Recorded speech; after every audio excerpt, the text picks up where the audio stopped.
Big dog boxing, motherfucker. With this fight between Oleksandr Usyk versus Deontay Wilder becoming an actual reality, like it's looking like it's actually going to happen. This fight is expected to land in either late April or in May. Look, whether the fight makes sense or not is totally irrelevant to me because I'm just excited and looking forward to watching Deontay Wilder get knocked out again for the fourth time. Not only because he deserves it, right? And we're going to get into all that in this video, but I'm also looking forward to the Wilder fan base crash outs. Those are the best. There's nothing like a Wilder fan base crash out. Back in 2020, if y'all remember when Tyson Fury beat Deontay Wilder from pillar to post, and then immediately after the fight, all the Wilder fans cried Glovegate. They were crying that Tyson Fury cheated by having egg whites in his gloves, and Tyson Fury also took the cushion out of his gloves and the uniform. I remember they were saying that the uniform was too heavy for Deontay Wilder. Somehow that was Tyson Fury's fault, right? But the one that still doesn't sit right with me is when he blamed Mark Breland with spiking his water. That one right there is a big reason why I'm not going to pass up the chance to watch Deontay Wilder get knocked out again because of the way he did good old Mark Breland. Mark Breland didn't deserve that. And Deontay Wilder still hasn't spoke out about it. He still hasn't taken accountability for his actions. That's why I'm looking forward to this. Another reason why I never cared or never liked this character, Deontay Wilder, was the way he did Radio Raheem in that interview. Radio Raheem, listen, man, you said that your people have been fighting for 400 years. Man, your peoples too. So I just want you to explain what you mean by that. You know what I'm talking about. Y'all all know what I'm talking about, man. Don't sit up here and try to bait and not know what I'm talking about. Y'all know what the fuck I talk about when I say these things. Your people too. Explain it. Not everybody knows what you're talking about. Radio Raheem, I don't have to explain what's understood, man. You know what I mean by that. You know what I said by that. I ain't got to go further. And if anybody don't understand that, then God be with them. Go look up the history. Go look up the history. Shit, don't everybody believe in Google? Go Google that shit. See what I'm talking about. You know what I'm talking about, man. You know what. I dare you to sit up there and say, explain. You know what I'm talking about, man. He's fighting people. You know we've been fighting 400 and still fighting to this day. To this day. To this day. You just sit here and you don't know what I'm talking about?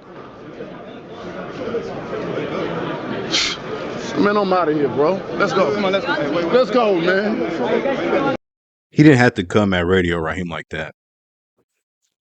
All Radio Raheem was trying to do was give Wilder a platform to express himself.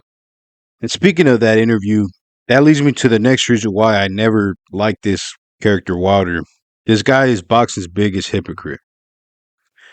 In the interview, he's Mr. Black Power with his fist up in the air, and he's a Black Panther and till this day and all this stuff, right? But when shit hits the fan, when shit gets real, what does he do? He throws his black brother under the bus, Mark Breland. That's right. He uses the black man as a scapegoat, and he keeps guess who? His white trainer, Jay Diaz. How do you like them apples? This dude claimed to be a black activist, and what does he do to the black trainer that seemed to be the only one to care enough about him to stop the fight? Because he was getting his ass whooped, bleeding out of his ear and shit. What do you do to the man that cared enough about you to save your life? You lie on him, right? You lie on this man, you accuse him of something that he didn't do, and then you fucking fire him. And then you keep the white trainer. Yeah, bro, that's so empowering. But wait, there's more receipts of this guy being a whole dickhead out here. So he claims to be a black activist and he's a leader for his people. But when Deontay Wilder had the WBC world title in the heavyweight division, did he give the opportunity to his fellow black man, Anthony Joshua, who actually deserved the title shot? Because remember, Anthony Joshua had unified the rest of the heavyweight division at this time.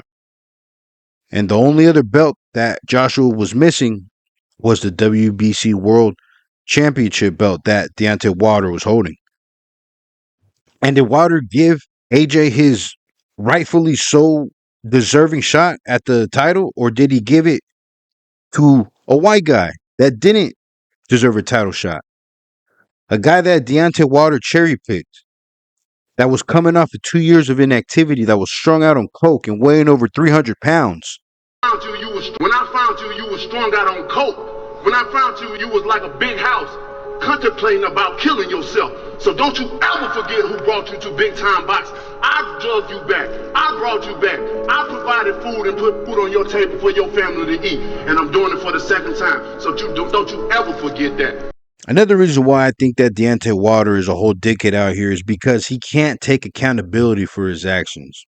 Even after all this time, he can't admit when he's wrong. And if there's one thing I don't like, it's disingenuous people. And this guy is very disingenuous. In his latest interview that he did with Najee from Cigar Talk, he sits down and he tells all kinds of lies about the fight versus AJ. He says that it wasn't his fault, that it never happened, even though there's all kinds of receipts to prove that that's a lie. You see what I'm saying? This guy just can't take accountability. He's a liar. This dude's a fraud. So what we're going to do is we're going to watch this video and then we're going to break it down afterwards. Also, I do not own the rights to this material. This is for educational purposes only. I'm mad at you. Damn, I'm mad at you. I gotta sit up now. Yeah, and I'm mad at you because the one fight that I wanted to see, and What? I've been bomb squad. That ain't my fault. Anthony Joshua. It ain't my you fault. and Anthony. That I ain't feel my like fault. we missed out on that No. was supposed to happen. That's man. not my fault. How? But how did that not It's his happen? fault. It's his fault. You think And he ain't wanted or Bro, something? Like, look, come look, on. listen. Wow, Deontay, that was the Listen. one right there.